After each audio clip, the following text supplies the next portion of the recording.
Hi there. As you might know, several atomic theories have been provided by many scientists worldwide in the past centuries. But today, we are going to take a glance at the theory which is common and used these days. With consideration of Dalton's model of an invisible particle, we have some information about the internal architecture of an atom and also subatomic particles such as protons and electrons. Let's jump to the structure of the atom. Atoms are electrically neutral and spherical entities composed of a positively charged central nucleus surrounded by one or more electrons that carry a negative charge.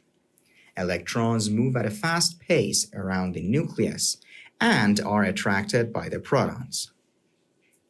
99.97% of an atom's mass is concentrated in the nucleus, while its volume is only about 1/4 of the whole atom's volume. So it's really dense, around 10 to the power of 14 grams per centimeters cube. The nucleus of the atom consists of protons and neutrons. Protons have a positive charge, while neutrons have no electrical charge.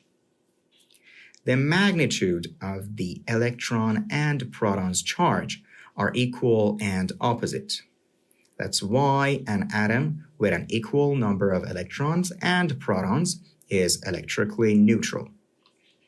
Now, it's time to head to some key concepts related to subatomic particles. The first one is called atomic number, which indicates how many protons exist inside the nucleus. Every element in the world has its own specific and unique atomic number, such as the examples you can see here: oxygen, nitrogen, helium, sodium, and krypton. The next concept is going to be mass number, which shows the total number of neutrons and protons. Adding one proton or neutron to the atom results in adding 1 unit to its mass number. For instance, take a look at magnesium.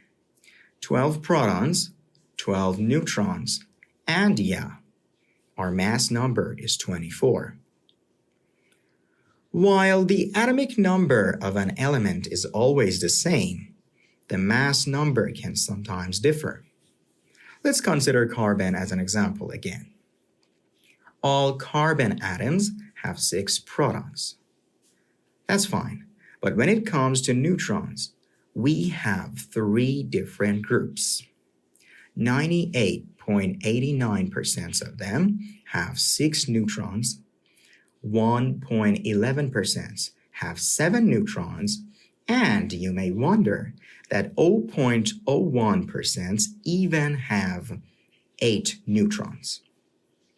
So we have 3 slightly different carbon atoms, which we call isotopes.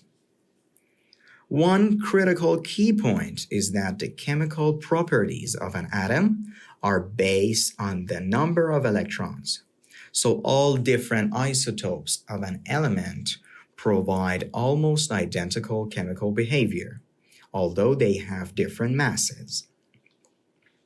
When it comes to measuring the mass of the atoms, many units can be used, such as grams or pounds, but the standard unit worldwide is called AMU, the short form of atomic mass unit.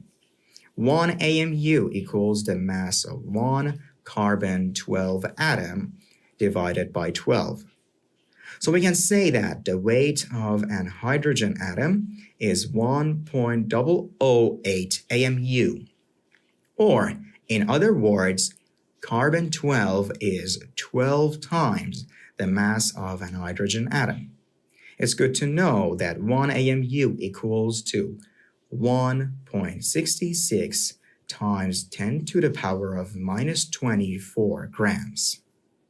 Mass spectrometry is a common method to ensure the atomic mass of an isotopic composition. For example, using a mass spectrometer, we can measure the ratio of silicon-28 to carbon-12. So we can simply find the atomic mass of silicon by multiplying it by 12 AMU. Let's talk about our last concept and wrap it up.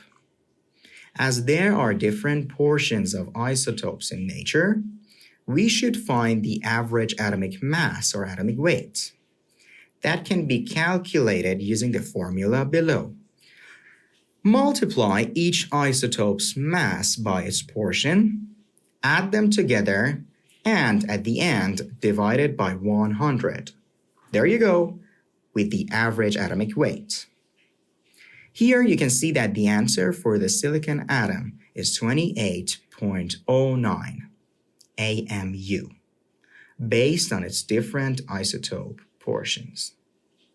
That's it for today's video. Hope you find it useful. I would be really thankful if you hit that thumbs up button there and subscribe to our channel for more chemistry stuff.